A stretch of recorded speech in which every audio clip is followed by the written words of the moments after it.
On this episode of Still Loading, it's the holiday season and we play with our joysticks.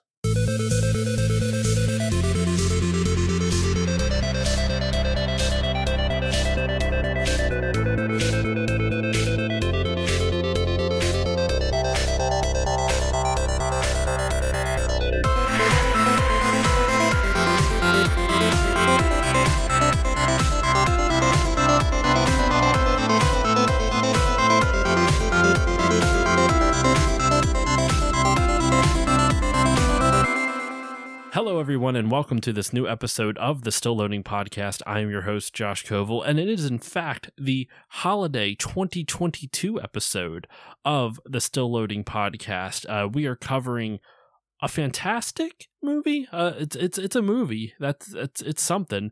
It is also the 250th episode of the podcast. Who would have thunk it? Who would have thought this kid could actually do it?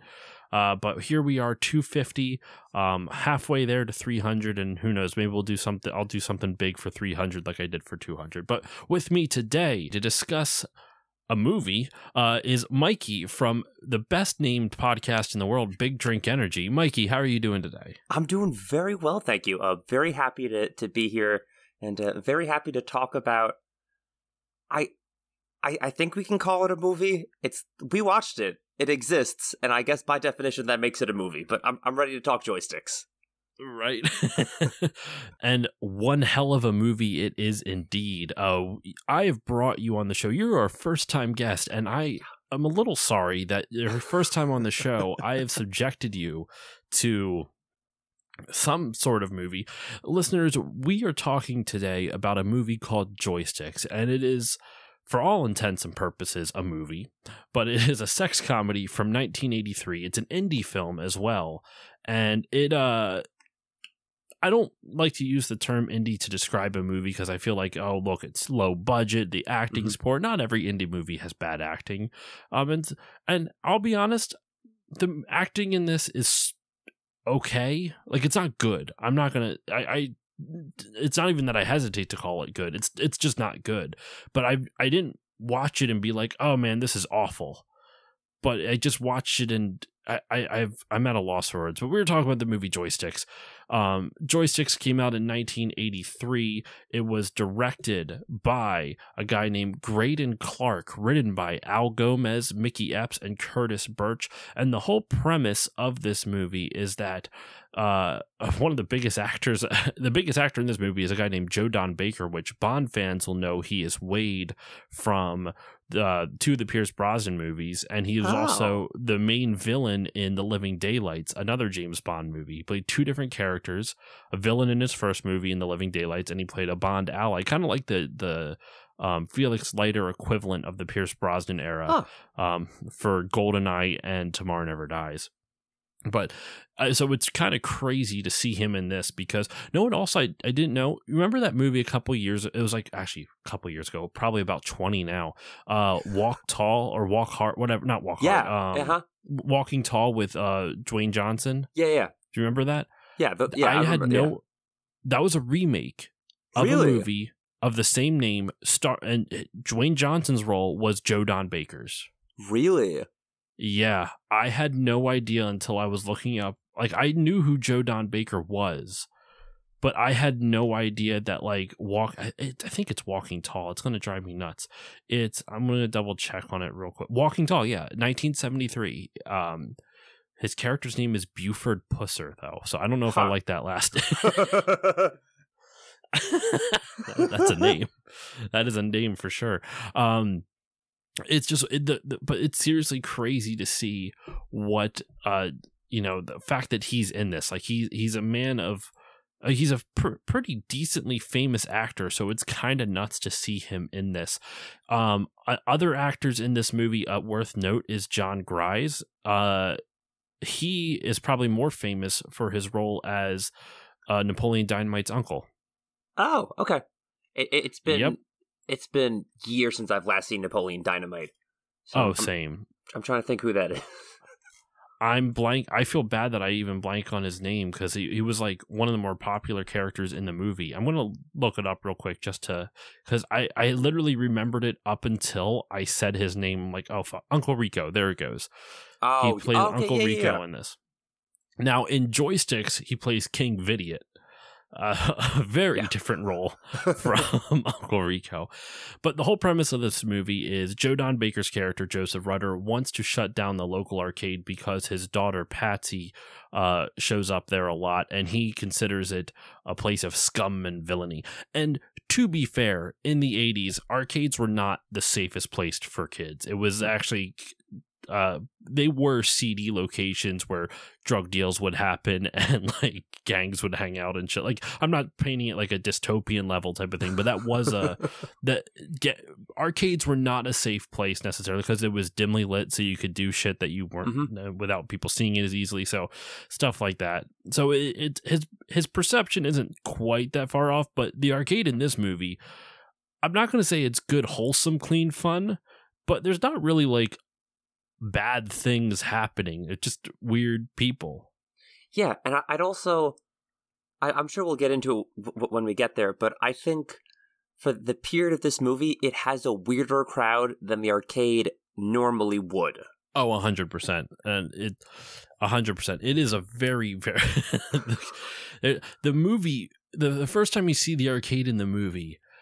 this basically the character Eugene, it's his first day on the job, and we're going to get to that's not the opening scene in the movie. We'll get to the opening scene. I have so many questions about the opening scene, but the first time you actually see the movie or you see the arcade in earnest, you get to Eugene's walking in, and this monk, like with his shaved head, and like long weird hair, is like forgive me, Father, for I have sinned. And then he'll like go back to the arcade, play a little bit more, or to the cabinet and play a little bit more. And then he cuts back to Eugene. He's like, you need to help me, Father. I'm sinning. And he like turns back. And then keeps walking. And then the dude who's basically channeling the Three Stooges, just slapping himself in the face and making weird like Three Stooges noises. And that's it. Like, that's supposed to be the joke. I don't know. We're going off on a little bit of a tangent before we get into the movie in earnest. What I wanted to do before we started the movie, now that I explained it, Joe Don Baker wants to shut the arcade down, and the whole thing is about them trying to stop the arcade from getting shut down. But that's the overlying premise, or the underlying premise of the movie. Before we dive in earnest, Mikey, I wanted you to have a chance to talk about Big Drink Energy and to kind of talk about your show just a little bit. That was my intention. I even told you off mic we were going to do that, and we got right into the movie. So before we do the movie, Mikey, talk a little bit about your show.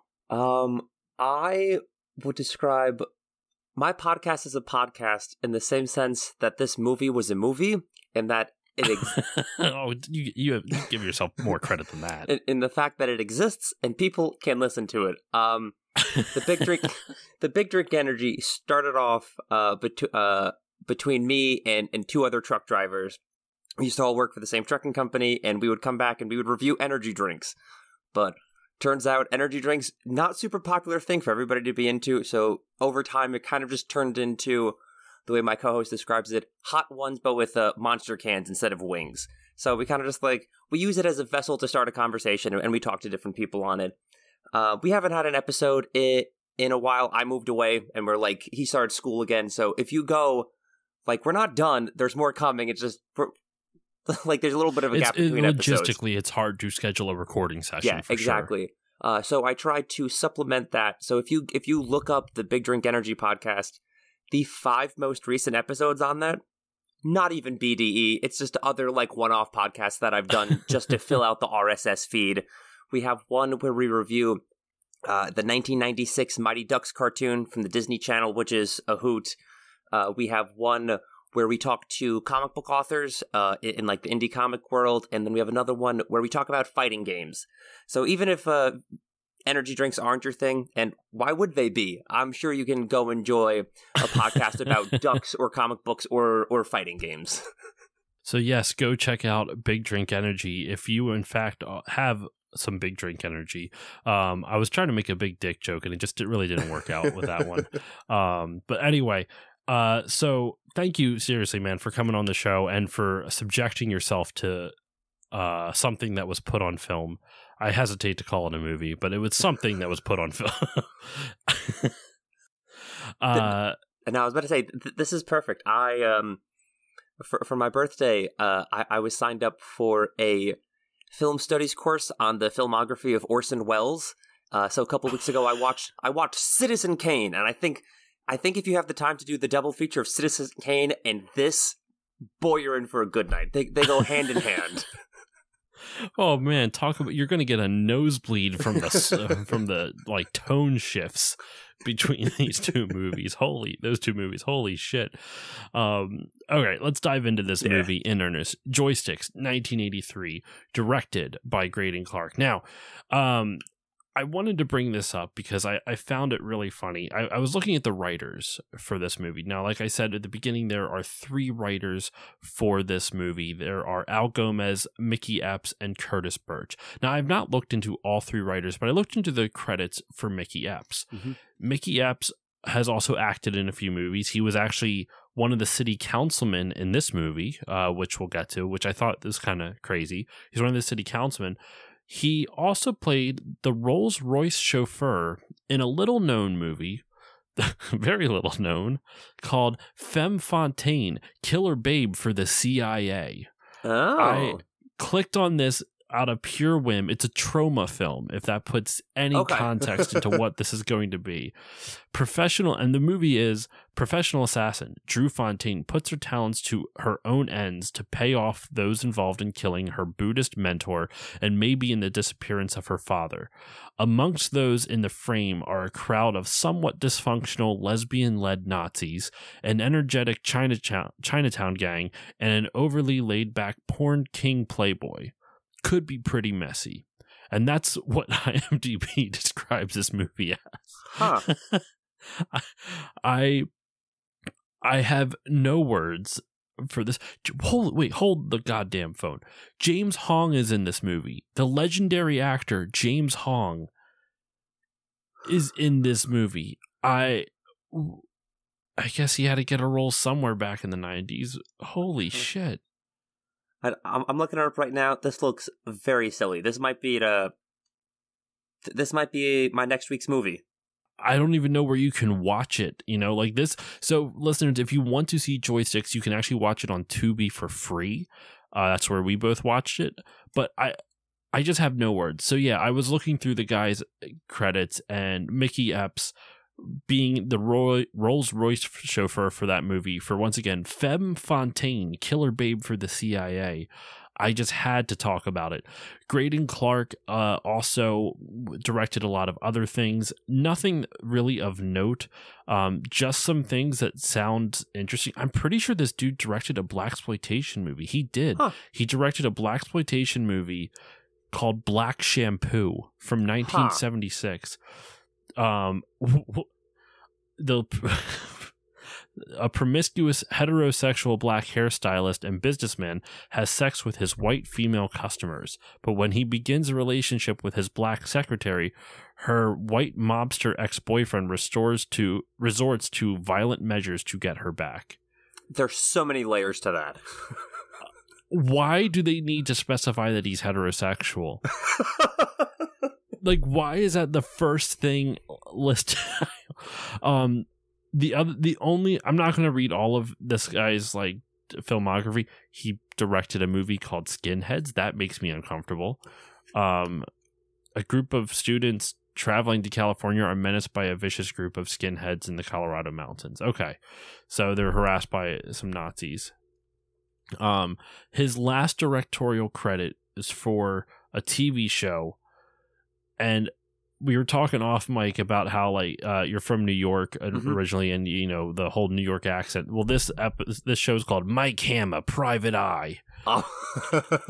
I feel like that's a New York detective, Mike Hammer. Are you kidding me? Mike, whoa, that's wild. So yeah, that's just some of the credits. The only other person that I looked up real quick was there's a character in the movie named Max. He's one of the bumbling like nephews of Joe Don Baker in the movie. The blonde one, there's a blonde dude with longer hair, and then a brunette dude with shorter hair. Well, the blonde with longer hair, his name was John Voldstadt. That's the actor's name. And he's actually been in a lot. Like his most recent credit was all the way up into 2017. So like he has done acting. It's very very all over the place, but he plays a character. There's a show from 2003 that he did 3 episodes of called Tyrants in Therapy. No idea what that's about.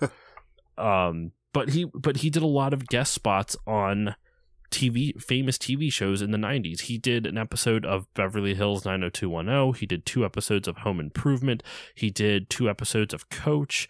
He did an episode of Sabrina the Teenage Witch. Like, he's done a lot of TV work. And he also was a club patron in Forrest Gump. So there we go.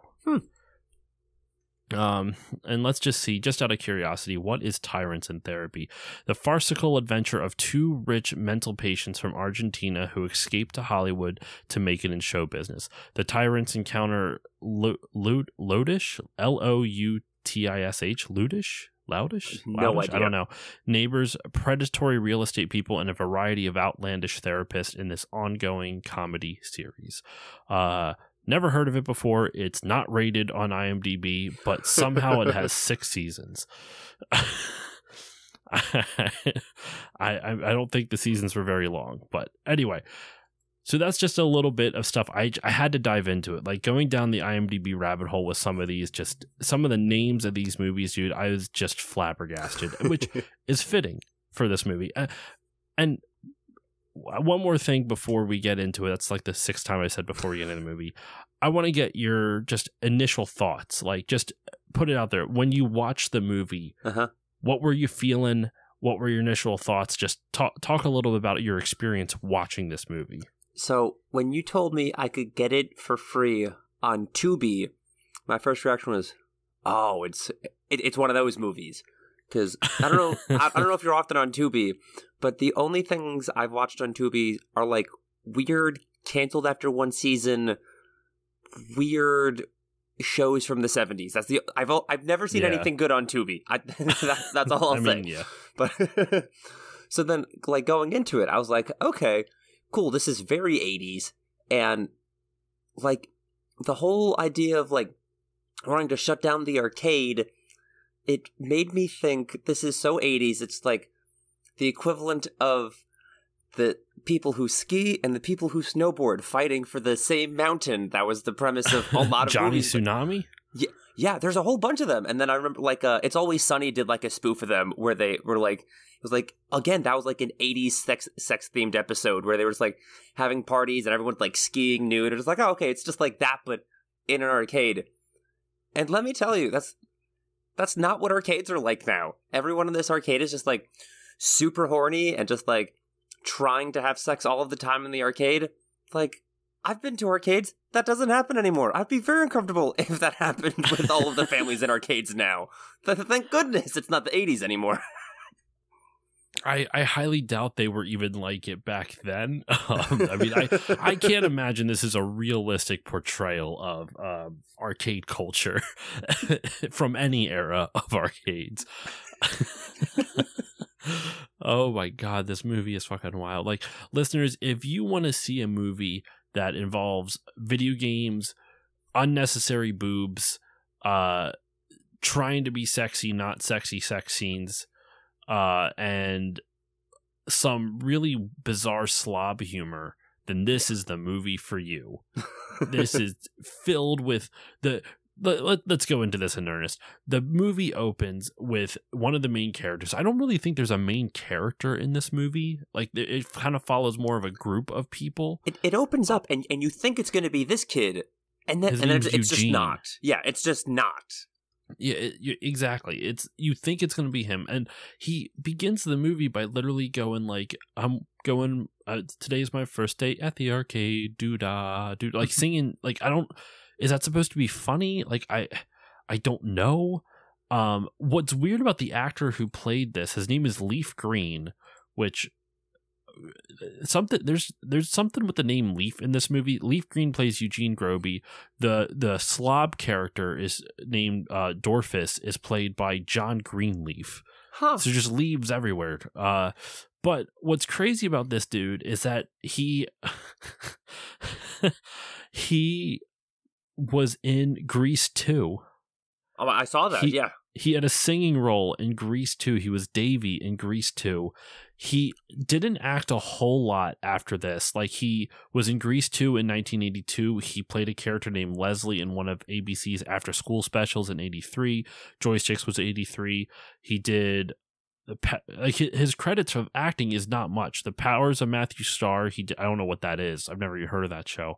He did one episode of that. He did an episode of Trauma Center, an episode of The Facts of Life, and an episode of Simon and Simon, and then something called The Best of Times, which I'm not quite sure about. That's all his acting credits.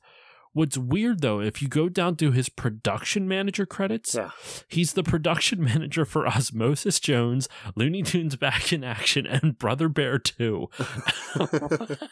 Like, his last acting credit is in 89, and all of a sudden he shows back up in 2001 working for, like, big animation studios. Like, I want to know if this dude's on Twitter, because I gotta hear these stories, man.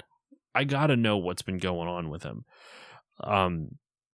So the movie begins with Eugene driving his car, singing about it's his first day on the job, and he's singing like Camptown Races melody with this "It's my first day on the job" doodah. And these two beautiful women pull up next to him in a convertible, and they're enticed by him. And I'm thinking, I gotta. What did you have any thoughts when you first saw this? Before you knew why they were being so flirtatious with him, did you have any thoughts as to, because I had two thoughts immediately, but did you have anything that kind of jumped out in your mind? I thought that they were just like making fun of him because he's a stereotypical nerd. He has the button up all the way buttoned up to his neck. He's got the glasses, sweater vest. Yeah, he looks kind of dorky. And there's like two beautiful women, and they pull up, and they're like, "Hey, what's up, hot stuff?" And just like, he's clearly not hot stuff. So I thought they were just like, I assuming they were like gonna bully him, and I was getting prepared to be like, "Oh no, what are they gonna pull out the rug from underneath him? This is going to be sad. What's going to happen next?" Yeah, that's what I thought too. So it was one of those two things. Either because I knew it was a comedy, and when it starts off with him singing like that, I was like, okay. Is this going to be the stereotypical? He's a stereotypical nerd. That's how they're portraying him. He's the sweater vest, glasses, pants pulled up too high, wearing a belt with his shirt tucked in, like stereotypical nerd. So are they going to go with the stereotypical route and have them make fun of him, prank him, whatever? Or because it's a comedy, I could have also plausibly seen just nerds are the popular people in this. Like it's the complete opposite. They're just like completely turned on by him. It wasn't that. It was the first thing. They were pranking him. But this movie wastes no time. They immediately show their boobs to him. Like, without hesitation. They show their boobs to him. They say, do you want to come over and, basically insinuate that they want to have sex. And you find out the reason they're doing this is because they want to join a sorority, and in order to do so, they need to get a picture of a nerd with his pants down. So they trick him into doing this. And one of my first laugh out loud moments, and it's one of the few. I found this movie funny not because it was actually funny, but because of just the insane choices. He unzips his pants. He's like, "All right, ladies, prepare to meet Simba." I thought that I have that written down as one of my notes. What? Okay, so my notes are: since when was working in arcade hot? Boobies within the first 2 minutes. Simba? That's my opening notes. That was mine too. Movie begins with there was an opening credit song. Movie begins with a song called "Playing with My Joysticks." Shout out to a reference to the beginning of our episode. It's very good. And I don't know if this is offensive. I'm not going to use this term for the rest of the episode, but I just wrote down movie begins with tits. It's just how it. Oh, it is. It's like what. Within the first 2 minutes, maybe within the first 90 seconds, like, oh, there it is. I'm like, we know what kind of movie this is. Now, I do notice, like, with older movies like this, or just any, like, sex comedies, it's not like there is a lot of nudity, don't get me wrong, but there is like only nudity of specific people, and they show it over and over. Yeah. And it's very clear in this movie, those two girls are the only girls they were able to hire who are willing. And that's not a bad thing. I mean, there's enough women out there who don't want to do it. If they want to, more power to them. If they don't, but this is the 80s. It's definitely meant more to be objectifying than empowering. Yeah. So these two women are the only ones that throughout the rest of the movie pretty much show off their boobs. There is like a weird moment a little bit later on where like there is some suggestive stuff, but she never actually like fully takes off her top. But the whole movie is just filled with like these dumb sexual jokes, these dumb sexual innuendos.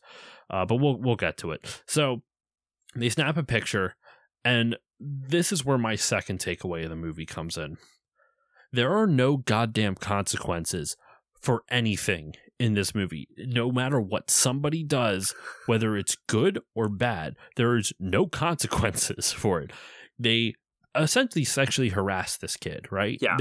They tease him, they bring him over to their car, they make him pull his pants down and announce his name is Simba. I still can't get over that. They take a picture of it, and his reaction is something more along the lines of, come on, man. Like, that's not what he says, but his reaction is like, oh, you. Oh, not again. Not again. Like, shucks. Gee willikers, mister. Like, that's very much. Do you agree with that? Is that the vibe that it just kind of feels like? Like, it definitely was. Like, okay, argument's sake, if I'm stuck at a red light and two people came up and were like, hey, jump in my car, let's have sex right now. Like, okay, so the arcade in town by me opens at 3 o'clock on weekdays and 1 o'clock on weekends. I can't imagine someone driving to work at 12:30 in the middle of the day, broad daylight, and someone's like, hey, let's have sex at this red light. And I'm like, okay, sure. And like, I jump over. But he made it seem like, oh, man, not again, as if this is a common occurrence for him. Well, and this is at a stop sign, and he's standing up, and a cop car drives by after his pants are down, and the cop just stares at him, and then nothing happens. And so I'm going, what was the point of that cop car driving by? If you're not going to have any consequences for this event, then don't set it up that there's going to be some. Don't have the cops drive by at all. Like, I thought they were going to play it off, like, make it worse for him. Like, he now gets, like, a public indecency ticket. Yeah, that's what I was expecting, too. I didn't think the girls were going to get in trouble. I thought it was just going to be like, he's the nerd, he's down on his luck, we have to keep hammering that in. He got humiliated, and now he has to pay a $500 ticket for, like, being in his boxers, you know? Yeah, exactly. That's what I thought too. And they don't go through with it. There's just no consequences of it. And then they get to the arcade. That's when we get to the scene I was talking about before, where he sees like the priest obsessed with the arcade cabinet, calling it a sin or whatever. And he gets to the arcade, and the girls take his pants too, to add insult to injury. They take his pants, but they know he's going to be at the arcade, because when he says that he's working at the arcade, they're like, Jeff Bailey's arcade? Like, it's this like some guy you're supposed to know. And they get to the arcade. He gets his pants back, but not before getting harassed again by them. But then there's like, I don't know what the fuck was spilled on his pants. It was red. Like, he was wearing pink pants, and then they were red. So I like, did they spill juice on it? Like, it doesn't show anything getting spilled on it. It's just when they put it on, he has a red stain all over it. Yeah, I thought it looked like someone had like pasta and just like mushed it around. I saw that. I didn't know what it was. Again, never addressed. Just, you got to roll with it. That's a lot of spaghetti. I have no idea what they put. Yeah. Well, when he does put his pants back on, those two girls who, harassed him before, go up and start flirting with him again, like hanging on his shoulder. And then they start being like, oh, we're sorry we spilled this on your pants. And then start wiping his dick. Like, you don't see it. Like, his pants are on, but like basically just wiping on his groin. And I'm like, this dude got sexually harassed twice within like 10 minutes. This poor kid. But once again, his reaction is like, he runs off all flustered. I'm thinking, oh, is he going to like go jerk off in the bathroom, because that would be like a very 80s style joke, like, oh, he got turned on by these hot girls, so he has to go take care of himself or something. No, he just goes behind the counter and says, I'm reporting for duty. So when that happened, he got all flustered and like he ran away. My first reaction, he jizzed in his pants. Again, going with he's down on his luck, everything bad is happening to this kid. Nope, he's just weird, he just runs away, it's like, and then he reports for duty. The whole, it's just, and what's even crazier, I'm looking at our recording time right now, dude. Now, granted, we had a long intro, but we're 30 minutes into the podcast. Let's say we started talking about the movie maybe around 20 minutes in. We spent like 10 to 15 minutes talking about the first like 5 of the movie. Yeah. Because there's just so much to break down. Before we started recording, I was thinking, I'm like, oh, this podcast episode is definitely going to be longer than the movie itself. Probably. There's just, listeners, for those who don't know me, I like movies that are so bad they're good, and this kind of fits into that camp. Like, it's definitely like very watchable the first time. I tried watching again today, and it was a little bit harder to, but I also like I was also busy with other things, so I couldn't really like focus on it. So I didn't get much of a chance, but it was this movie's just insane. So everyone treats Eugene like shit. He's the one that is the nerd that's being harassed and everything like that. And what did I write down here? So you meet Jeff, the owner and proprietor, or I guess the manager of the arcade. His grandfather owns the arcade, but Jeff's the owner and basically the manager that runs it. And I was really expecting to hate Jeff throughout this movie. But they end up making him not a complete asshole.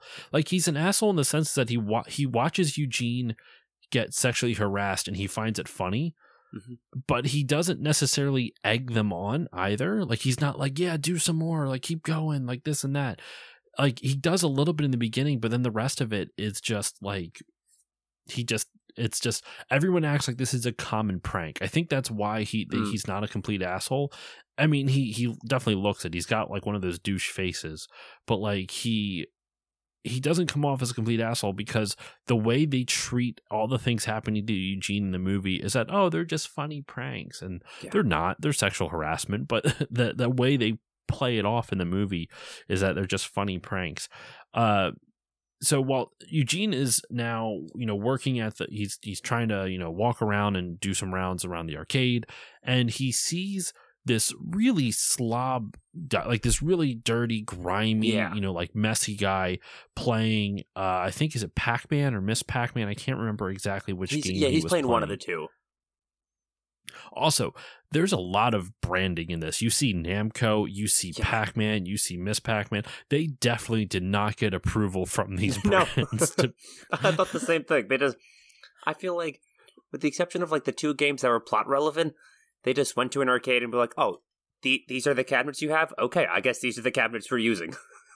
I'm trying to, you know what? I want to see real quick. I want to see if there's anything in the trivia about this, like on trivia on IMDb.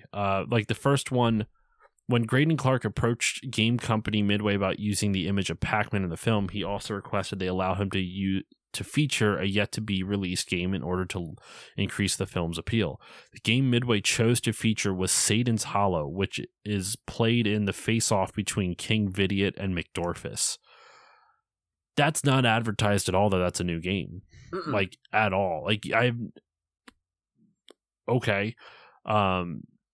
And the director, Graydon Clark, said he stated that he developed the idea for the movie after seeing teenagers waiting in line to enter an arcade. He decided that an arcade-themed film could tap into that market.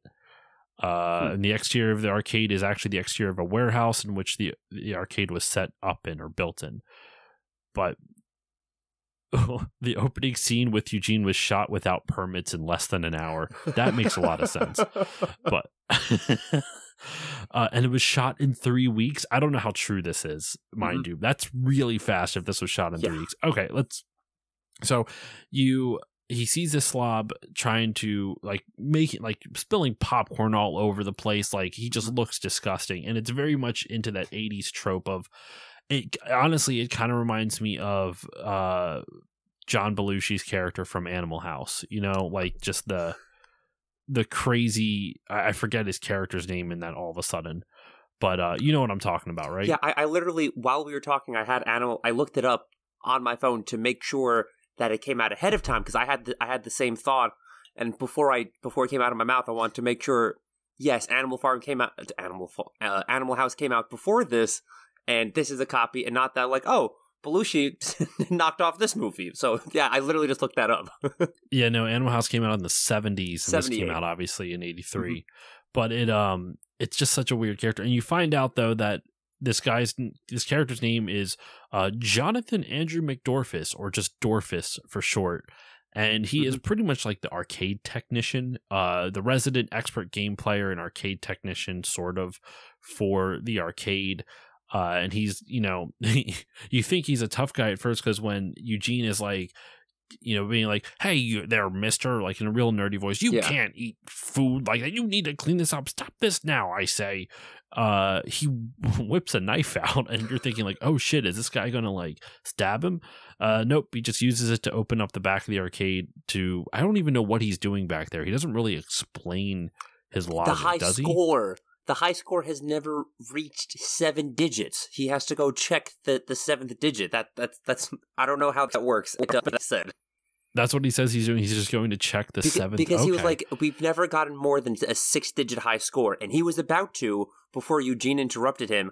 And then he pulled the knife out and started fiddling in the back. So maybe he was checking the pins to see if it can fit. I don't know. It's not explained. I just assumed it has something to do. They just need an excuse for him to open the back.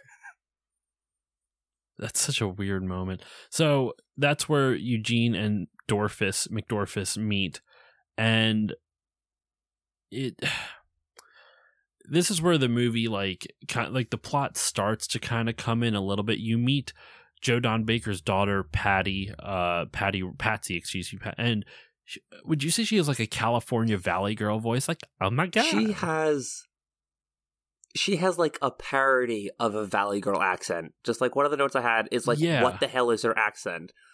Because because she also, I don't know, she kind of has like a deep nasally voice, but still doing the California accent, and she keeps talking like this. I'm like, what is this?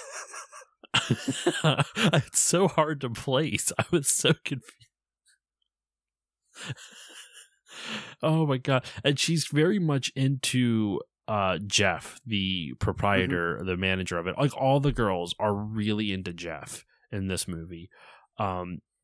One thing that I think this movie does consistently, just thinking about how the girls are portrayed, not even just the girls, like people who play the arcade games in this movie, everything is sexualized. Guys too. Yeah. Like, when you watch someone play an arcade game, they'll do like not a POV shot, like, or basically a POV, but of the arcade. Yeah. Like, it's like them looking down the barrel of the camera because they're playing the arcade games, and you see light flashing on their face, and they're like licking their lips.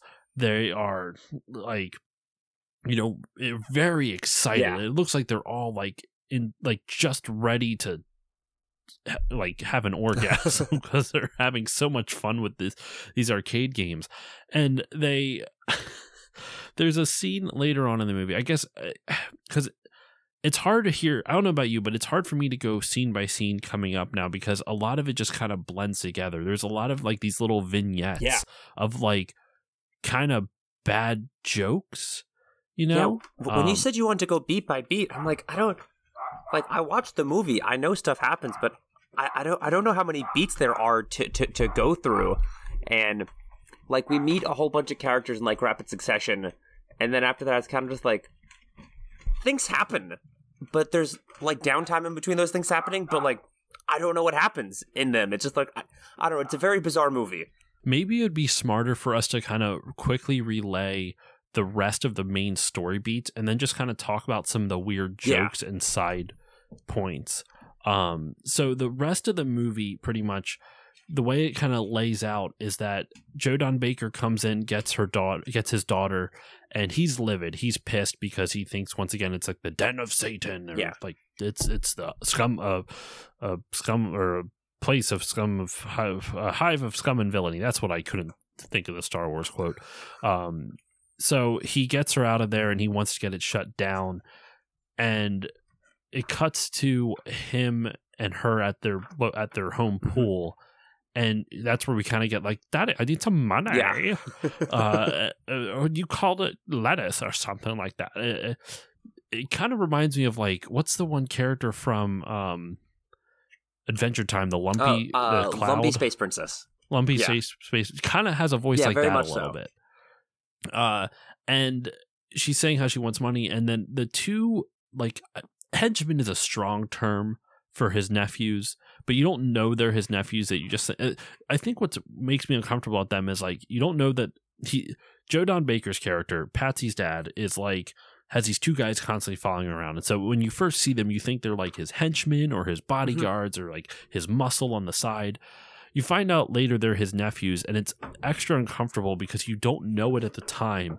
Because when you're at this pool scene that we're at currently, they're eyeing her up. Like, they're like, oh my gosh, look at this girl. And it's their like, cousin. And then the next scene, they're like, stop, like, help your cousin in the car. And it's like, wait, cousin? They were just eyeing her up. What's happening here? The whole movie is just filled with like crazy shit like that. So of course she goes back to the arcade, and that's when he gets pissed off. Now this scene though, I guess actually we're still doing pretty well beat by beat. This scene though is one of the most wild scenes I've ever seen in any movie, where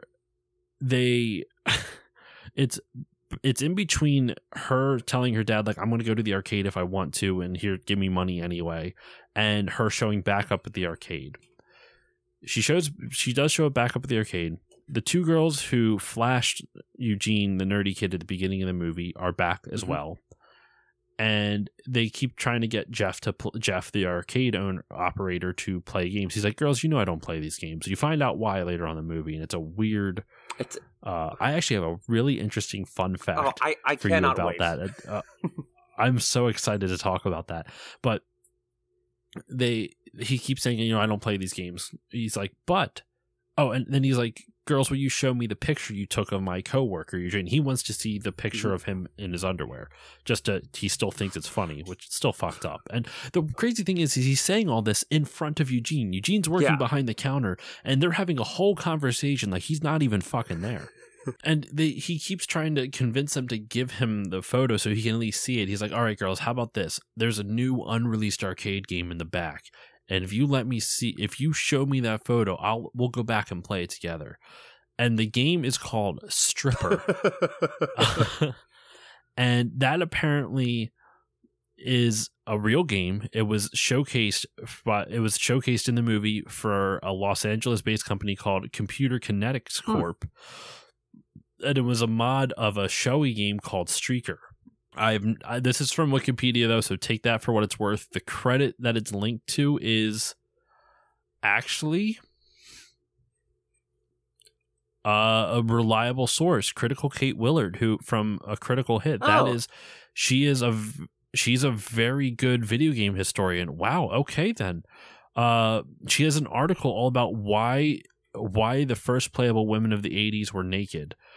I'm going to read this later because that's very fascinating. She's very good at what she does in researching all of these like video game history topics. But anyway, all right, well there we go. That's a good source. I'll have to check that out. Anyway, so they go back and they play basically like this it's almost like strip poker, but it's a strip arcade game. And Jeff the girls strip down once again, the same girls who flashed Eugene in the beginning. And so you see them stripping down to nothing but their underwear. And Jeff is in his underwear as well, but he only stays in his underwear. And then, of course, one of the most uncomfortable camera shots of the whole movie. Remember I said before how they show like the view of the arcade cabin where you see like the looks. Looking at the player, this is probably where the players look the most sexually aroused by the arcade games. For obvious reasons, it's meant to be a sexy-ish comedy scene. But then the camera pans down, and it's a solid 10 seconds of just boobs in front of arcade cabinets. just straight on, like nips staring down the barrel of your soul. Just what a wild scene. And I don't understand this joke because all of this stuff happens.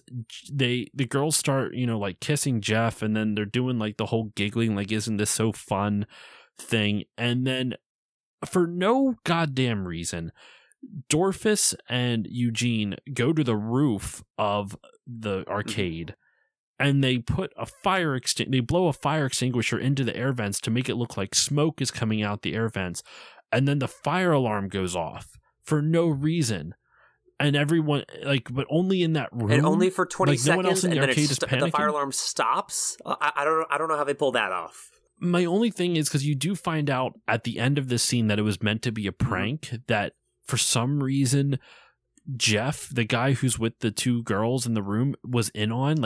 It's almost like he planned it, but it makes no sense. Like in a better movie, when they do pranks like this, you see the setup to the prank. So, or at least even if it's perfect example, and a much less racy and sexualized movie. The Mighty Ducks movies. I'm thinking specifically D2, the Mighty Ducks. When they're pranking everyone in the dorm rooms before the whole tournament, they put shaving cream on the hand of Dwayne, the Robertson, the Texas puck handler dude. And then the whole thing is they're going to tickle his face with a feather, and he's going to wipe it all over his face. That scene works. It's a dumb scene, but the prank works, and the prank makes sense because you see them put the shaving cream on his hand, and you're like, okay, what are they going to do with this? So you already have a setup in your mind of what's happening. All right, they're clearly doing a prank, but what's the prank? So unless you already know what the prank's going to be, which if it's the first time seeing the prank, then you won't know. Then you're like, it's going to be a prank. They're doing something mischievous, but you don't know what it is. And so then the joke comes after what happens, and you laugh with them. Whether you find it funny or not, that's different, but that's the intention of the scene. In this, you're given no context. You just see two girls start stripping, get in bed with some dude, and then his friends, Eugene's loosely a friend. It's a weird dynamic. Co-workers. Puts a fire extinguisher down the air vent, and somehow in only that room a fire alarm goes off, and Jeff starts fucking panicking. So you're thinking, okay, they're pranking Jeff. And then all of a sudden they rush out, the girls are able to finally break down the door after Jeff pretends to pass out. He even opens his eye oh, are they buying it? Are they buying it? Do they see it? And right when the naked girls rush out is when Patsy's dad comes in to get her. And they rush him and protect us. And they take another Polaroid of Patsy's dad surrounded by these two naked chicks with his arms around them. And that comes back to haunt him later. But they make it seem like the girls are laughing about it too. They knew this was the whole thing the whole time, even though they were just panicked for their life 3 seconds prior. I don't understand this scene, Mikey. I just don't get it. I'm just going to go, it's the 80s. I think at a certain point when there's a movie like this, you just have to roll with it. I don't think it was meant to make sense. I don't even think the people writing this would argue that it is a good movie. I feel like most people did this for the paycheck and just it's the 80s. It's out there. Did you watch Parks and Rec, the TV show? Yeah. So there's this one scene where Ben Wyatt makes a stop motion movie, and at the end there's accolades that his coworker said. And the one I use all the time, Ron Swanson says, "It's a movie, I watched it." And that, nothing good, nothing bad about the movie, it's just it exists and I watched it. And I think that's a good summation for this movie. It's a movie and I watched it. It's a movie, they wrote it. You just have to roll with it. I don't think they were planning on writing a groundbreaking movie. Just okay, we need to connect the dots. How do we do it? Pass me the Coke. All right, this is fine. This is the script we have. And I think that's how it happened. But you don't have to have aspirations to write a groundbreaking movie. I would hope your aspirations are to write sensible jokes. Jokes that just actually work and make sense. This does not make sense. I'm laughing more for the absurdity of the situation. I'm laughing more for the poor execution of the joke than the joke itself. And that's not really a good place you want to be at when you're doing a comedy movie. that also reminds me kind of the way you describe the way Ron Swanson described the movie, the stop motion film. There's a podcast I listen to that I know you listen to. How Did This Get Made? And I love it was an episode from a good number of years ago where they did a James Bond movie, A View to a Kill. And June was talking about like, well, I'm coming from this because she had never seen a Bond movie until A View to a Kill. And she goes, well, I'm coming from this as a movie. And JC goes, well, how does it hold up against that criteria? Is this a movie? It's on film. And I just love that. Like, is this a movie? I'm like, it's on film. So I guess technically it's a movie. And that literally is the best way to describe this film. And so after this scene, though, where, you know, the girls pretend to, or they run into the arms of Joe Don Baker, and it kind of frames him as like, they get a picture of him like this. And so when he does try to get the arcade shut down, he sets up like fake protests outside. And so they get this picture back and they leak it to the media. So that way the media starts portraying Joe Don Baker as this sleazy piece of shit. And he kind of is, to be fair.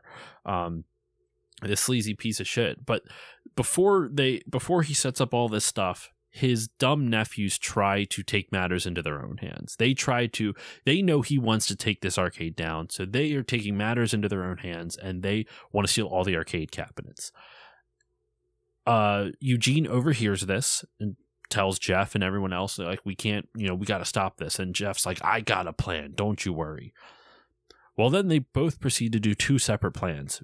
Dorfus and Eugene do their own thing, and Jeff and a bunch of no-names that you have no idea who they are do their own thing. Nothing really coincides with each other. Like, the intention of Dorfus and Eugene is to go over to Joe Don Baker's house and try to find dirt on him to see if they can use that against him in their upcoming battle against him. And Jeff and his team have a plan that when the idiot nephews show up to steal the arcade cabinets, that they a way to foil it. So I'll real quickly explain how they foil the arcade cabinets. It happens technically after the scene at Joe Don Baker's house, but I think it's just easier to explain because I could talk conservatively for like 5 hours about the scene at Joe Don Baker's house. It is just a masterpiece of insanity. I don't know. It made me very uncomfortable. Yeah. I mean, we've joked around like kind of bits and pieces about the problematic stuff in this movie, and there's a lot, to be sure. But actually, other than the way, I was surprised how few how many like low hanging fruit jokes in terms of like problematic things this movie took. Like, yeah, there's like fart jokes and stuff like that, but there's not a lot of like racist jokes. Yeah. I don't think there's any that I could really see. Like, there's obvious sexism because it's just topless women throughout most of the movie. But even then they don't really like I don't know. They don't treat the topless women like shit at all. Like, they don't treat them like they're like sexually promiscuous or anything like that. Like, they are, because that's how they act, but none of the guys are like, oh, look at you like calling them like, I hate using this term, but you calling them sluts or something. You know what I mean? Like none of those terms are used. It's just like, oh, they're topless. It's just no one addresses it. It's just that's just how it is. Yeah, it's just part of the story. And like, women come on to Jeff all the time. There's a scene later on where there's a girl who's like, hey Jeff, do you want to play Pac-Man? And she lifts up her shirt and shows that she's wearing Pac-Man undies. And it's like, I get the joke. And he's like, no thank you, and he moves on. Like, it's strange what this movie does, where it's like, there's definitely a lot of problematic things in it. I'm not trying to deny that, but I'm just surprised at how tame it is for how much they set it up to be like worse, if that makes sense. Yeah, no, that's good phrasing. I was about to say this movie could have been much worse than it was, but it's not. It's still problematic. Yes. Like, I'm not trying to take anything away. There's still a lot of fucked up things in it. I'm just surprised there's not more. Yeah. And that's not a criticism. It's literally just an observation. I'm happy there's not more, but I'm genuinely just surprised in a good way there's not more. The other scene that actually just made me super uncomfortable, we skipped over it, after Eugene gets to the arcade and they're still making fun of him in the beginning of the movie, he flings a hot dog out of his hand and falls right into her cleavage, and it just kind of sticks out there. And so then proceeds one of the most awkward scenes I've ever seen in my life of him taking these tongs that you're supposed to use to get hot dogs off the roller, and he's bending and twisting the hot dog that's stuck in her cleavage, and he's not just pulling it out, he's they're clearly making it so he's fucking it up, and it's just annoying because he's shredding the hot dog that's in her cleavage, and he says, "I'm sorry, I got my wiener in your cleavage." I don't that whole scene was uncomfortable. We can move back to what's happening currently in the plot. So yeah, they're trying to steal arcade cabinets, and Eugene and Dorfus are over at Joe Don Baker's house trying to get dirt on him. They sneak in. The way they foil the arcade cabinet plot is while the bad guys are going in to get the arcade cabinets, they basically siphon all the gas out of their gas tank, so that way they can't go anywhere. Bad guys put all the arcade cabinets in. They realize they can't, they're out of gas, so they have to walk to the nearest gas station. You can tell it's in the 80s because they said, "Oh, I put $1 in it." And he's like, "That's not going to be enough." He's like, "We're only going 2 blocks." I'm like, "You can't even fill a tank. You can't even get a gallon for $1." Now, back then, it was probably less than $1 for a gallon of gas. I wonder what the average was back in '83. But so they once they go to get the gas, while they're doing it, Jeff and all his friends take all of the arcade cabinets back out of the truck, and so when they drive off thinking they have everything, it turns out they don't. While all this is happening, they are over at the residence of Joe Don Baker's, the nephews, the uncle of the 2 nephews who tried to take all the arcade cabinets, and they sneak into his house by setting up a ladder, climbing through a window, and then once again, one of the most problematic scenes I've ever seen in my life, where they climb on top of the dude's wife, and McDorf is like, "Dude, this is your chance to lose your virginity." I'm like, "No, about raping a sleeping woman." This is not the scene. But then it gets weird, and it gets flipped on its head, because he's like, "No, no, no." And then I don't know if she's hopped up on like sleeping pills, if she's having a dream, but then she's like, "Oh, I want you, come here." And then the exact opposite happened. And I was just like, this is problematic on so many fronts. Because now his friend is trying to tell him, like, "Yo, do it. She wants it now." And he's like, "I don't want my first time to be like this." Like, that's kind of like a harrowing line to think about. Like, I don't want my first time to be like this. Like, and the whole thing is just played off for laugh. It's just such a wild scene. And then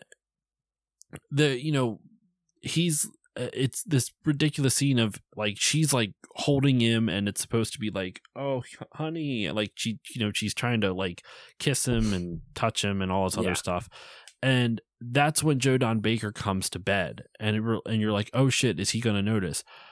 I have never seen a more oblivious motherfucker in my entire life than in this scene.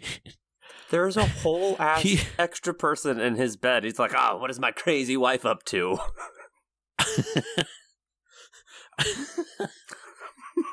And it's not even like the dude's just laying there in his bed. Like, they're tussling around. They're having a roll in the hay, but not actually. They're not actually having sex, but they're rolling around. And he's just like, "What are you doing over there, Vivian?" And Dorfus is hiding in the closet, and when he tries to sneak out, he rips ass. I actually had the subtitles on, and it just went, "Wet fart noise." and like anytime Dorfus farts a lot in this movie, like that's the sense of humor they're going for with his character, and almost all the subtitles is "Dorfus farts wetly."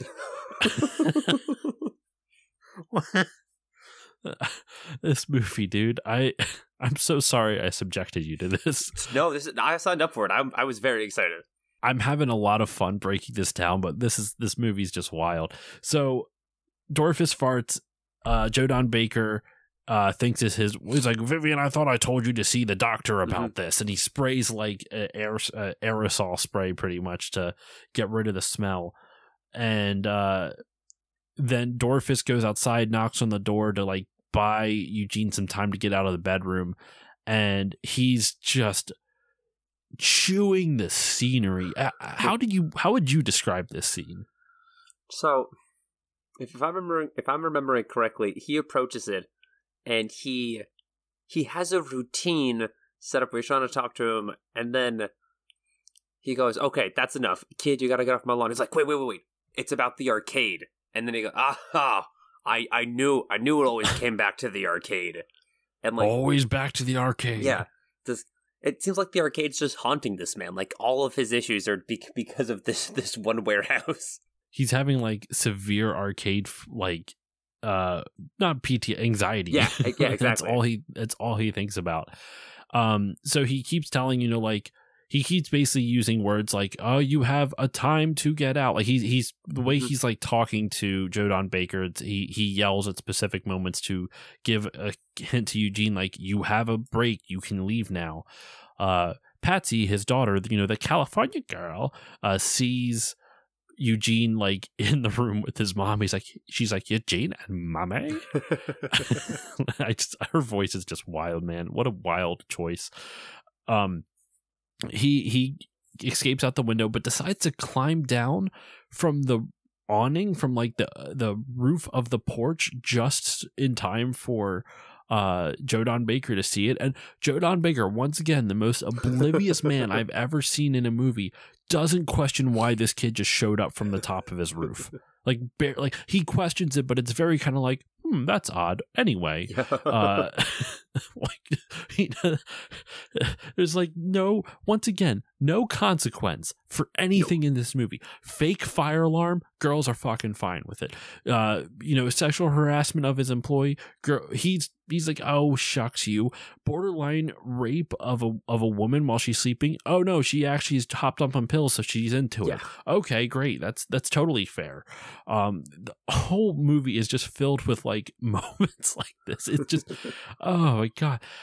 Listeners, I know we're painting a picture here about all the problematic stuff, but I'll be honest, I still enjoyed watching this movie. It was just so. I was telling Mikey off mic, like before we recorded this, for the first like solid first 40 minutes of this movie, my mouth was agape. Just in shock of what I was watching. Just pure shock. Like I could not believe what was happening. So right when he comes down off the porch roof, that's when his nephews show up with the rent-a-truck that was supposed to house all the arcade cabinets. And they find out, obviously, that it didn't work. They failed. There's no arcade cabinets in there. And, of course, Joe Don Baker then also has to pay for the rental truck. So to celebrate this whole event, Jeff, the arcade manager, decides to throw a party at midnight.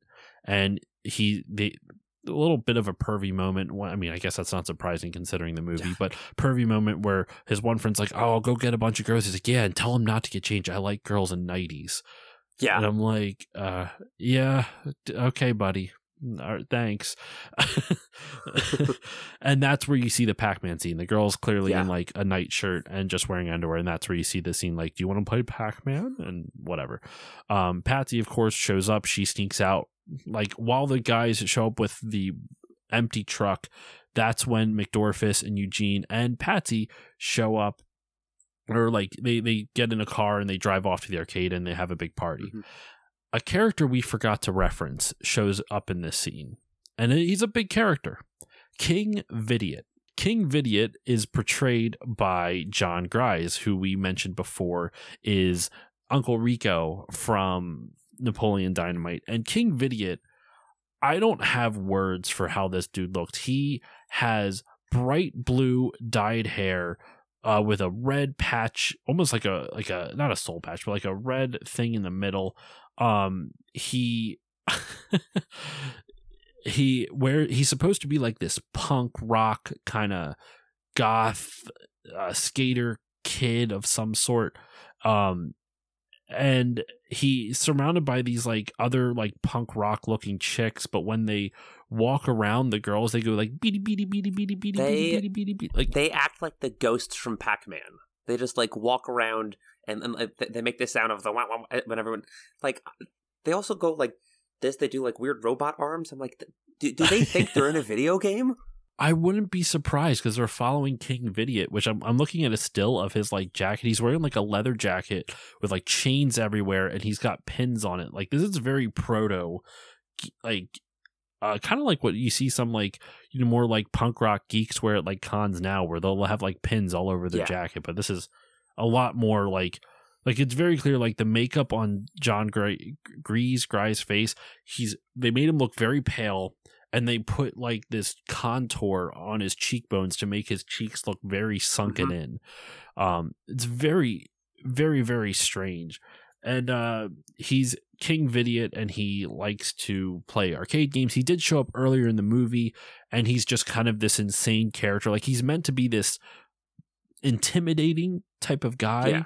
But he's not really. Like he seems more fun. Like he seems like this fun-loving dude, crazy, like off his rocker, but fun-loving. At the end of the day, the only thing he cares about is video games. And as like a movie based around an arcade, I feel like that's something we should applaud and relate to. But no, he's seen as like an antagonist of this. He likes video games too much for everyone else. Pretty much. You're right. He's portrayed as an antagonist, even though he doesn't really.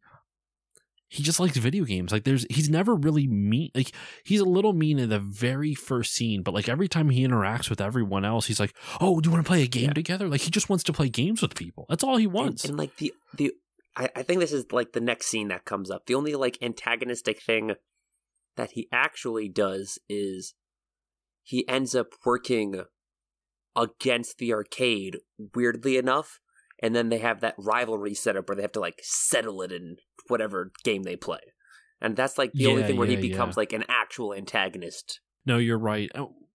Honestly, what's funny about him, he's supposed to be the antagonist. I'd argue he's one of the least problematic characters in the movie. Like he's very strange and very weird, but like he's not necessarily like. Actually, no, never mind. When he thinks the one, because earlier in the movie we didn't talk about this scene, and I won't waste the time going into it.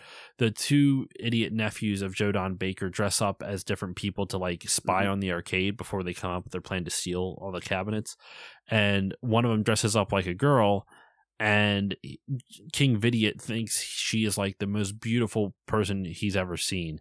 And so he starts flirting with her, and it's very uncomfortable. Yeah. Like he's right up in her face.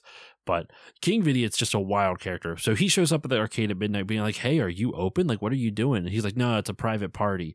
And even though there's like a shitload of people there, they're basically open. And I don't know how this dude stays in business, because almost every other scene he's like, "Free tokens for everyone." King Vidiot, though, they basically decide to like, "Oh, I'll play you for it. Like, you're best player against me. If I win, I get to hang out and play. If you win, I'll go, no problem." And like he was so amicable about it. Like he was excited for this competition. And then they stick Dorfus up against him, and this is when they kind of have that scene of this is the over-the-top arcade scene where literally it's this two players up on a stage, pretty much. You see a giant screen, you see Vidiot's name on one side, you see Dorfus's name on the other, and they have these two giant joysticks that look like Dragon Balls at the tips of it, with like buttons attached to it. Like it's like you're holding a sphere that's about like, what would you say, like a foot in diameter. Probably just maybe a little less, a bit bigger than a basketball. Yeah, and there's buttons on it, and it's attached to a joystick, so they move the whole top of the sphere like it's the top of the joystick, and then they press the buttons, and that's how they play the game. And this is the scene that I was mentioning before that showcases a game called Satan's Hollow, which I still have never heard of before this scene. But Satan's Hollow came out in October 1982 originally, and it was published by Bally Midway and Commodore because it came out on the arcade, so that's Bally Midway, and it came out on the Commodore 64. So there we go. They play the game. King Vidiot loses, of course, but the way it does it is that Dorfus is pretending like he doesn't give a shit until he's down to his last life. He's like eating food and everyone's like, Dorfus, play the game, Dorfus. And this scene goes like, this is a telltale sign of like either, I don't want to say indies because not all indies do this, but like a poorly made movie. There's so much filler in this. Like the hot dog scene in the girl's cleavage before where they just focus in on it. It's like a solid like 40-second scene of him just fidgeting with a hot dog and the hot dog tongs and the hot dog and the girl's cleavage. This is like a 40-second scene of, or more than that. It's like 2 or 3 minutes of them just going, Dorfus, play the game, Dorfus. And there's so much filler. And so of course he pretend, he drops, he's like, oh, I dropped my candy bar. And then he goes, gets into the zone, plays the game and wins. Yeah, of course. And that's, King Vidiot leaves. He's pissed. Jodan Baker shows up and he sees King Vidiot leaving. Is pissed, and he takes his daughter home as well because of he hates the arcade. And I don't know how much he likes his daughter actually. And so he decides to form an alliance with King Vidiot, and this is pretty much where the movie for me slows down. Yeah, like all the most interesting stuff happens in this first 40 minutes. What do you think, though? Do you agree with that? Yeah, like if anything, that's where it's like supposed to ramp up. Like, oh man, like the dastardly plans are coming together. What's going to happen? Is the arcade in danger? But it's just not nearly as fun as the first half. Exactly. That's how I felt too. Like there's just, after the first 40 minutes, it's just downhill from here because the rest of the movie pretty much is Jodan Baker staging a protest. They release the picture to the media, Jodan of him, with the 2 naked girls from the fire alarm prank that somehow everyone knew they were in on. Yeah. Like they just knew Jodan. The way it's so weird. The whole time they keep playing that scene off as a prank. But by the end of it, it seems like everyone was in on it, even though they're panicking in the moment. So the whole scene is just so strange. Anyway, they use that photo to show Jodan Baker's like a piece of shit, and he is, but like not the person, but his character is a piece of shit, and they end up going to a town hearing where it's basically just it's like it's supposed to be like almost like a courtroom scene, but it's in a town hall. And they're, one side's like, yay, the arcade. The other side's boo, the arcade. And of course, they portray all the shady stuff that happens to the arcade, and they pretty much win the day by showing the picture once again. Because Jodan Baker's character does try to buy it off of him, and he wants a signature, like, hey, will you sign it to promise me that you won't try to take the arcade? And he's like, I'm not signing that. And like, it showed through. Like a lot of times, like, in a movie, the bad guy will like promise to do something and then not actually go through. Yeah. And because they found some way around it that you weren't expecting as a listener or a viewer. And this, you see it coming a mile away. The moment that Jeff honestly does a smart thing, he's like, you have to sign a contract to say you promise you aren't going to try to shut down this if I give you this photograph. I want it in writing. And when Jodan Baker's character is like, no, I'm not doing that. You're like, all right, well, he's clearly like gonna take it by force, or like it's this scene's not gonna end the way you want it to. But I guarantee you, Jeff has something up his sleeve, and he does, because the picture that Jodan Baker thinks he stole, that is the proof of that is like the candid photo of him with the naked girls in his arm, is actually just Eugene with his pants down, showing Simba again. And that's what they reveal at the town hall meeting. Jodan Baker loses. And they pretty much decide they're going to settle it one more way. They're going to, Jodan Baker hires, gets King Vidiot on his side because Vidiot's pissed about getting kicked out of the arcade for one party that he wasn't invited to. And he says, if you, do this for me, I'll give you your own arcade cabin. He's like, my own video game? And they basically they challenge him, like, if Vidiot beats you, then I get to close the arcade down and you can't open up another one, but if you win, then I'll leave you alone, type of thing. And Dorfus, of course, is like, yeah, I can beat King. This time I get to choose Vidiot's game instead of my own. Yeah.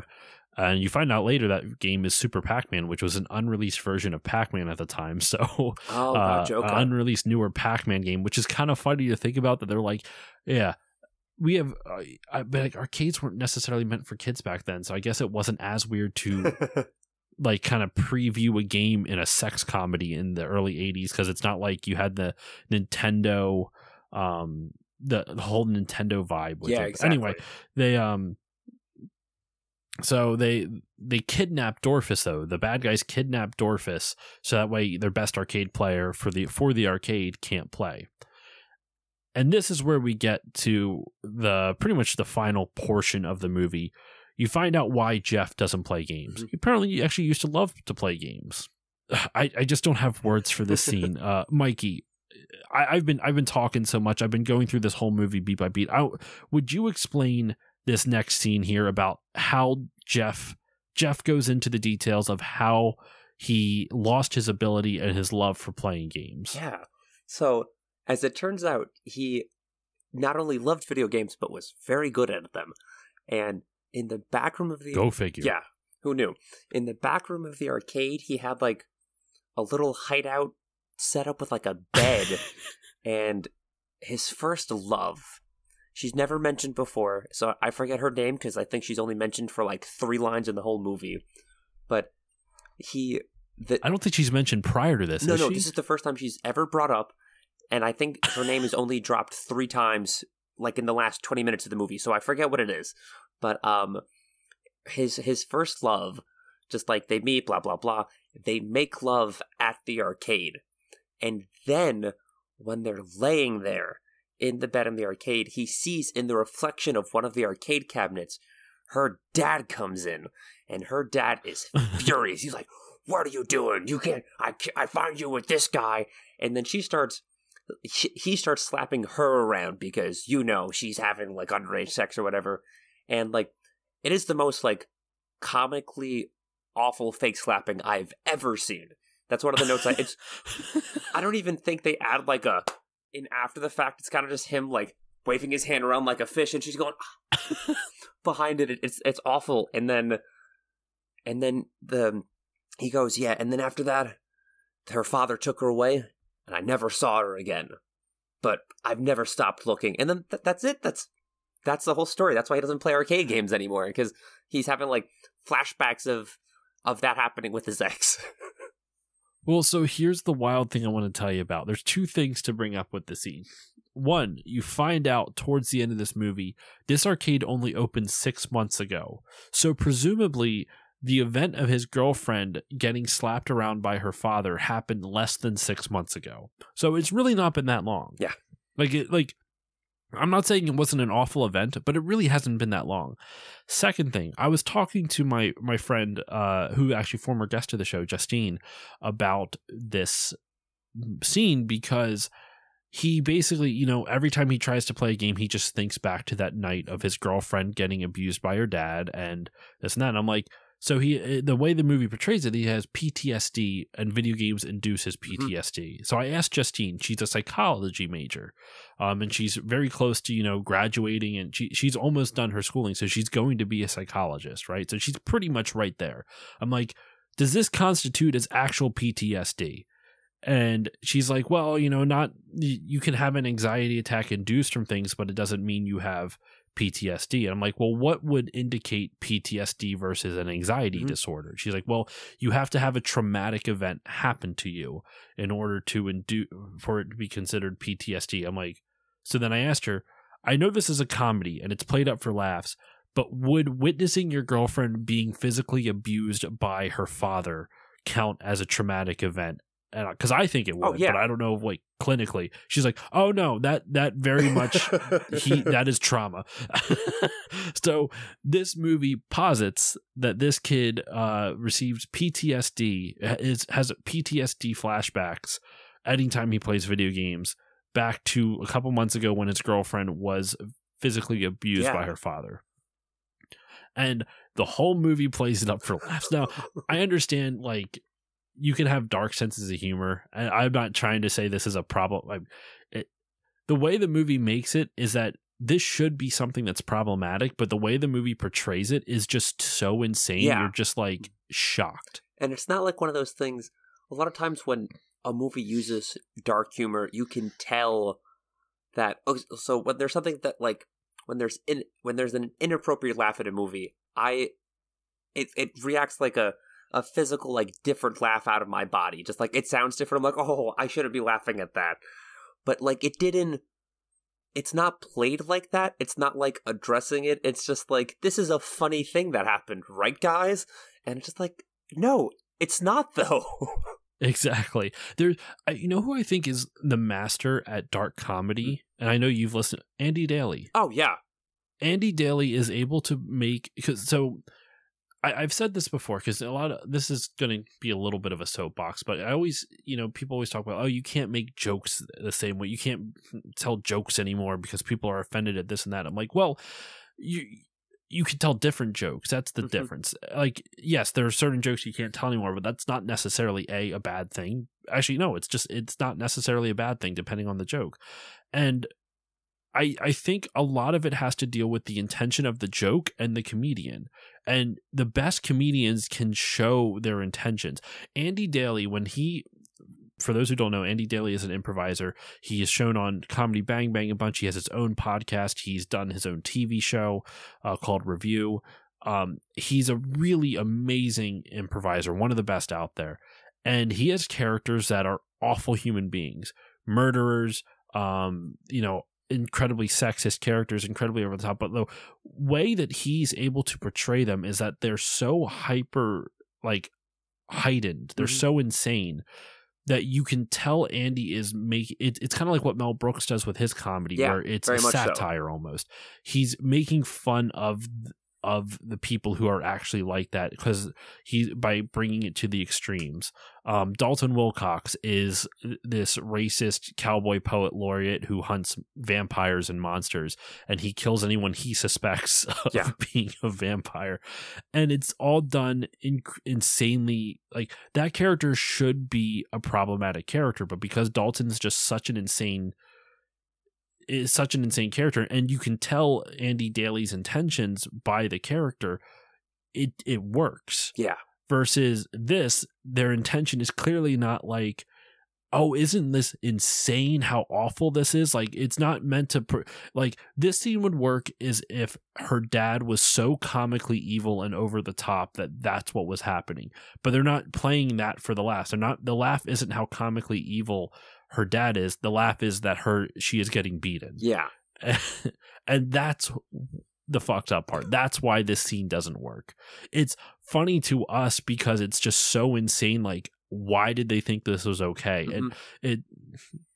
But like, I think that's really where it boils down to, is like when you can tell the intentions of the comedian through the jokes. And I'm not saying it's always easy, but like, that's when you can get away with this like kind of dark, borderline offensive humor. And this movie doesn't pull it off. It's still funny, not because of what it is, but because of like the insanity of them trying it, if that makes sense. You talked about it briefly at the start of the episode, but I found myself laughing at the movie more than I did laughing with the movie.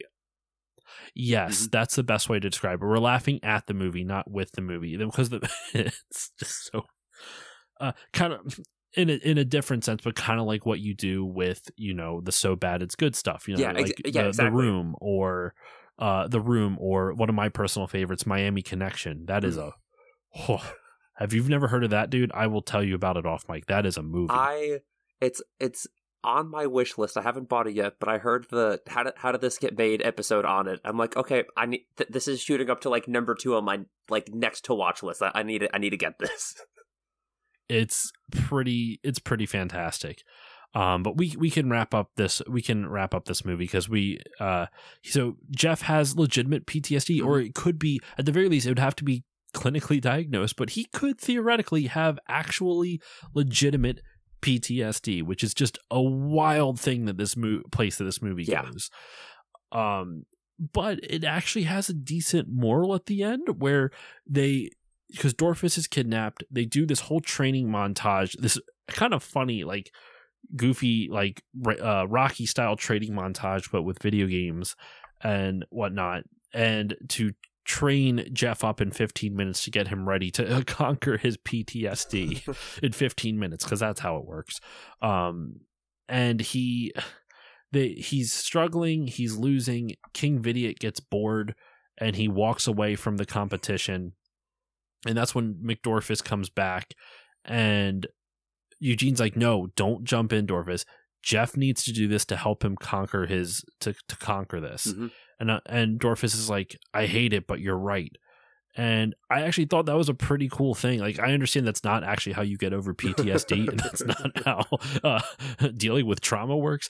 But I do like the fact that instead of just giving him an out, he was already doing it in the first place. He was already halfway there. He just had to finish it off. Yeah. And it was kind of cool to see that progress as a character. The only other thing I wanted to say about the end of this movie, though, is while all this is happening, the mayor of the town comes in and he gets hooked on video games as well. And this is where, once again, like the bizarrely sexual nature of people playing video games, of just staring very excitedly, like licking their lips and like breathing heavy. What a wild movie. I don't know. That's pretty much how the movie ends. In all honesty, they have the competition. Of course, Joe Don Baker loses. Jeff overcomes his PTSD through I don't know what. And the movie ends with McDorfus taking Eugene to a hotel to have sex with Joe Don Baker's wife consensually. She's awake. Yes. It's a consensual relationship in this one, unlike the first time. And the movie ends with him saying, I'd like to introduce you to Simba. What an ending. What a movie. What a film. You're forgetting the biggest reveal of the whole movie. Oh my goodness, what did I forget? The reason this kid is managing the arcade this week is because his grandfather, who owns it, he went away for a week. He went away for 6 days. It turns out the grandfather scoured the country to bring back his ex-girlfriend who got beat 6 months ago. Oh my That's goodness. why he's gone. It's a happy ending. He no longer has PTSD, and his ex-girlfriend is back, and the arcade is saved. Who would have thought? What a fantastic ending. Oh my. I don't know. I forgot that part. I completely forgot. The last 40 minutes is a blur. It's just a whole blur. It very much feels like they try to cram all of the jokes into the first 40 minutes and then all of the story into the last 40 minutes. Yeah, pretty much, exactly. That's how the movie feels. But that is Joysticks, listeners. I can't believe this episode didn't go 2 hours. We're actually at I mean, we'll see how much edits out, but we're like an hour and a half ish. Yeah. So it's pretty damn good. So yeah, problematic, goofy, over the top, but honestly, as long as you don't have to pay money for this, I'd say go check it out. It's just for the sheer insanity. Yeah. It is not a good movie. And I'm not saying that. Take out the problematic elements. The jokes aren't that funny. The acting is not that great. The storyline is boring, but it's just the choices. Like, there's a scene in this movie. There's so many scenes we didn't bring up just because it'd be hard to remember every single one. But there's a scene in this movie where Dorfus is spraying ketchup on cookies and giving them to Eugene. And that's supposed to be a joke. Yeah. I don't have words. Mikey, final thoughts on the movie. Your final thoughts on the film. Oh, final thoughts. Well, quote unquote film. Yeah, quote unquote film. So your final thoughts on the. Okay, there's the final thoughts. There is one scene at the courtroom drama when it turns into 12 Angry Men, where they're arguing over why the arcade is no good, and they essentially describe it as an underground, like, sex dungeon, and everybody has, like, whips and stuff. Oh, yeah, these fantasy scenes. Yeah, the fantasy scenes, and Eugene has a tag on, and his nickname is the Sperm Giver, and just, like, my one takeaway is, I wish more arcades were like that. I just think that'd be hysterical, just like, oh, you want to go play some Street Fighter? Hold on, I have to unchain you from the walls, now you can go play some Pac-Man, you know? Just, like, I just thought it was it's a arcade and BDSM club. Yeah, exactly. I just thought, like, from how I view arcades now as, like, a family-friendly thing on the main street of town, that, like, if you bring in all A's, you get, like, half an hour free. It's like encouraging kids to do well in school. And that's the picture I have of arcades in my mind. And I just thought mixing that with this notion of, oh, it's like an underground sex club was just like such a clash of ideas. That's the thing I walked away with the most, actually.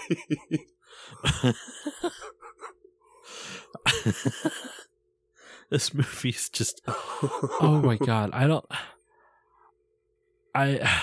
have words. I just don't, the best way, I think this is a good way how we can, I think this really, that really just kind of is the perfect description of this movie is I don't have words. Yeah. I spent the first 40 minutes mouth agape. The last, there's a couple moments in the last 40 that got me. The sex dungeon arcade scene, I was like, what the hell's going on? Then Jeff's recount of it is like, it's just everyone being a saint. That was actually kind of funny seeing that. But like the whole movie, the movie ends and I'm flabbergasted. You know, it's just one of the most wild, dumb movies I've ever seen. Listeners, if you like movies that are so bad it's good, this is a movie for you. If this podcast turned you off from the movie, excellent. Don't see it. Like it is a wild, insane film. I don't know how many times I've said wild or insane in this episode. Take a shot, I guess, and you're going to be drunk by the end of this episode. But yeah, I don't know. That's all I got. I don't have anything more to say about the movie Joysticks. Do you have any final words? I know you kind of did some of your final thoughts, but any like last minute things you want to say before we go into our plugs? I guarantee you we put more effort into making this podcast than effort that went into making that movie. You're probably not wrong. Oh my God. Well, that's it. That's all we got for you this episode of Still Loading. This is the 250th episode of the podcast. I picked a shitty movie for the 250th episode, but I picked a fantastic guest to join me. So, Mikey, thank you so much for joining me for this episode, for the 250th, for the holiday spectacular. What does this movie have to do with Christmas? Fucking nothing. But I wanted to talk about some video game movie property, and I just thought this was such an insane film that I had to do it at some point. So why not? There's literally no other reason for it than I just thought, actually, you know what? Here we go. I just came up with this connection to Christmas now. There's a song called Joy to the World, and this movie's called Joysticks. So it's close enough. Joysticks to the world. I like it. But yeah, so Mikey, where can everybody find you online, and is there anything you would like to promote? You can find me at Mikey Tabletop on Twitter. If you'd like to follow any of the podcasts I mentioned earlier, you can follow that at BDE Pod on Twitter.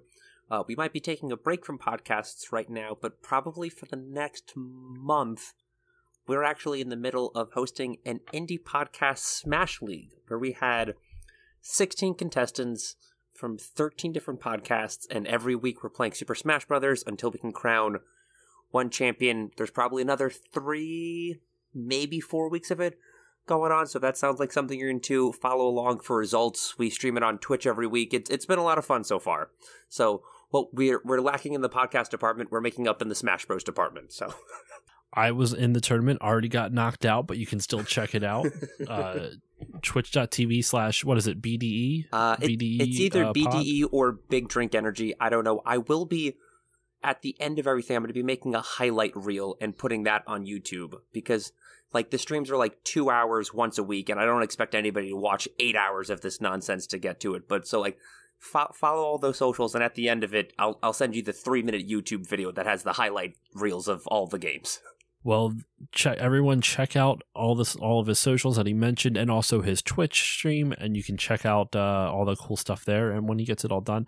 As for me, you can follow me on Facebook, Twitter, and Instagram at StillLoadingPod on all of them. If you want to support the show, please consider giving it a 5-star rating or review on Apple Podcasts / whichever podcasting app you use.